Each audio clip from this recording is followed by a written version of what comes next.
Devenu un véritable business depuis la nuit des temps, au point où de grandes dames de ce pays ont pris le nom des nanabès, nous allons parler aujourd'hui des vases et particulièrement parler des vases du Togo, des vases que vendent les femmes, les commerçantes du Togo. Est-ce que ce business est encore porteur ou porteuse de richesse aujourd'hui?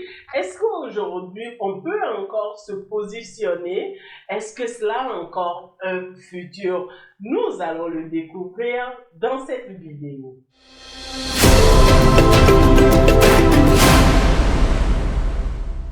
Bonjour et bienvenue à tous dans notre vidéo du jour. Mon nom est Valeska Tozo Assoumani. Je suis entrepreneur digital et e-commerce et mon but c'est de t'aider réellement à te positionner afin d'attirer, de gagner de l'argent et pouvoir laisser un impact à ta génération, à ta communauté, à tes enfants et pouvoir bien sûr profiter de ce prix-là. Je suis très heureuse de partager avec toi aujourd'hui autour de quelque chose que j'affectionne beaucoup, c'est-à-dire le pagne de chez moi, le pagne du Togo. En réalité, quand je parle du pagne du Togo, cela ne veut pas dire que le pagne est purement togolais, mais nous voulons ici parler, ou je veux ici parler de ce que le pagne a donné comme renommée à ce pays-là.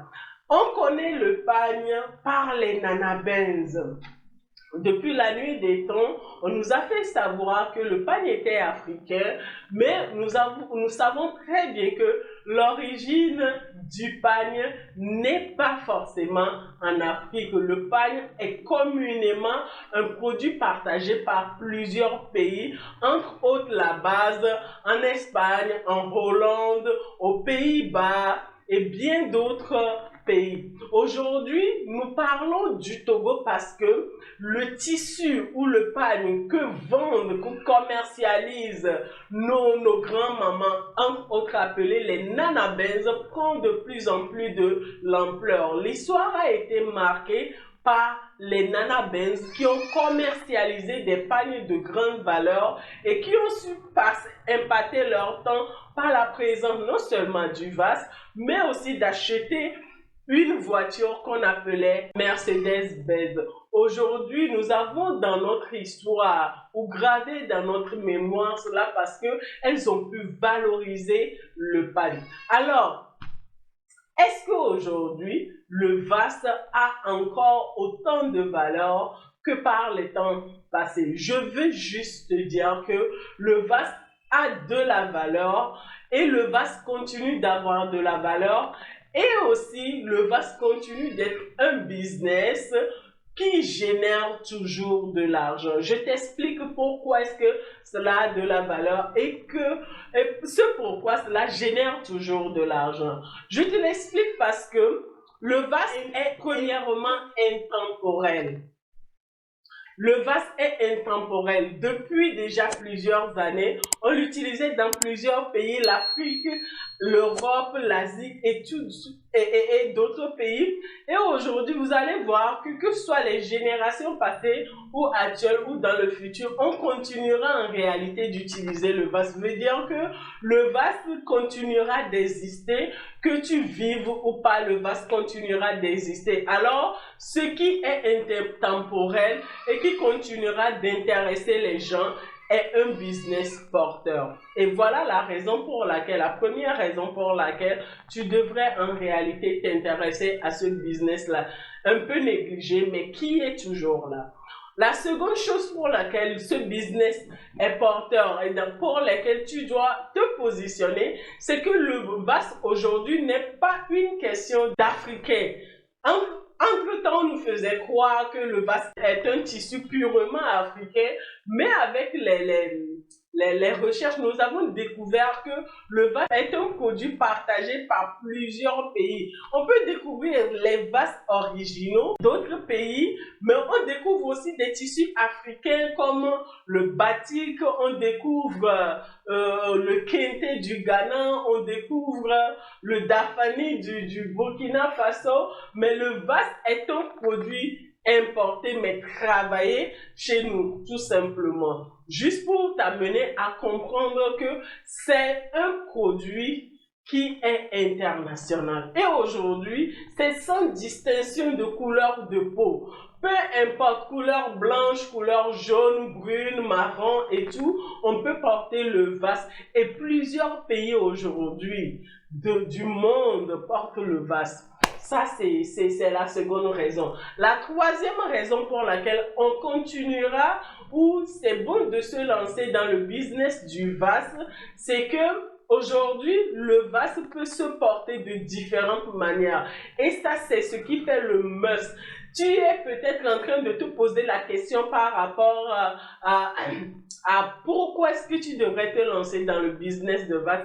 Laisse-moi te dire qu'en réalité, tu peux te positionner d'abord comme vendeuse ou commerçante de vase, mais de la même manière que tu peux utiliser le vase pour faire beaucoup d'autres choses. Il y a des accessoires de vase aujourd'hui qui sont faits. Il y a des chaussures, il y a des perles, des bracelets, des colliers, des foulards, des tenues faites en vase. Je te jure, aujourd'hui, il y a une dame, plusieurs, mais entre autres une dame qui fait la fierté de l'Afrique aujourd'hui. Ok, quand on parle de Alice Nyapa, je te jure que elle fait la fierté. À 22-23 ans, c'est une jeune fille qui a su commencer petit avec le vase. Elle racontait son histoire la dernière fois sur la chaîne une chaîne de télé où elle disait que elle avait commencé avec 5 000 francs. Elle est allée juste commencer, acheter le pain, commencer à coudre. Et progressivement, elle a augmenté son capital. Aujourd'hui, elle a des showrooms un peu partout en Afrique et actuellement, sur les Champs-Élysées qu'elle est en train de prévoir, veut dire que on peut commencer par la vente du vase, mais on peut aussi commercialiser des accessoires de vase et c'est bien possible. Il ne faut pas être limité. Quand tu veux te lancer dans un domaine, il faut faire bien les recherches et il faut savoir diversifier, mais surtout innover. Si elle ne s'était pas lancée dans ça, si elle n'avait pas innové, est-ce qu'elle serait arrivée à ça? Non, je pense que c'est quelque chose de très important et il faut comprendre cela, que nous avons la possibilité aujourd'hui de faire du vase un commerce et de pouvoir le commercialiser à différents niveaux. La quatrième raison pour laquelle tu peux encore te positionner dans le commerce du vase, c'est qu'aujourd'hui, le e-commerce a facilité beaucoup de choses. Le e-commerce a facilité la chose au point où, si tu as les moyens, tu as la capacité de pouvoir lancer ta propre marque de vase. Aujourd'hui, tu as la possibilité de pouvoir commercialiser ta propre marque. Tu as la possibilité aussi d'être fournisseur et de revendre à l'international. Tu as la possibilité aussi d'être vendeuse et de vendre dans différents pays. Depuis le Togo, tu peux vendre au Sénégal. Moi, je le fais. Je fais dans la vente en gros. Nous allons mettre le lien de notre boutique et vous allez pouvoir, ou de notre groupe, vous allez pouvoir intégrer pour découvrir. Vous pouvez en réalité pouvoir vendre à l'international. Vous pouvez vendre au Burkina, vous pouvez vendre au Sénégal, au Mali, en Côte d'Ivoire, ainsi de suite. Et c'est ça, nous sommes à l'ère du e-commerce. Vous devez pouvoir comprendre que c'est le moment plus que jamais de pouvoir mieux comprendre le business que vous voulez faire, de pouvoir mieux vous positionner et savoir mettre des choses en place. Et ce quatrième point-là fait toute la différence. Aujourd'hui, avec les réseaux sociaux, vous pouvez vous positionner comme une boutique, vous pouvez vous positionner comme un e-commerçant et pouvoir faire facilement votre vente. Il suffit de maîtriser, de connaître les clés. Voilà. Maintenant, les gens m'ont posé la question, Je veux bien me lancer dans le business de vase, mais je ne m'y connais pas trop en vase. Quelle est la différence entre les vases, le vrai du faux et tout? Je veux juste te dire une chose. Les vases, il y a plusieurs qualités, c'est-à-dire que il y a la bonne qualité, il y a les imitations. Ça ne veut pas dire que les imitations ne sont pas des pagnes de bonne qualité, hein, mais c'est que les grandes qualités sont au-dessus de la moyenne, tout simplement. Mais chaque pagne a sa qualité. Tu peux décider, par exemple, que selon les moyens que tu as, tu décides de commencer au niveau du Chigamvi ou bien de Rolantes, ou bien tu veux commercialiser, par exemple, comment on dit ça, du VIP et tout.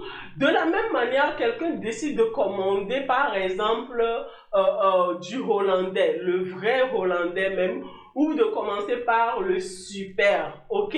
Donc pour ce faire, il faut en réalité connaître la qualité du pan.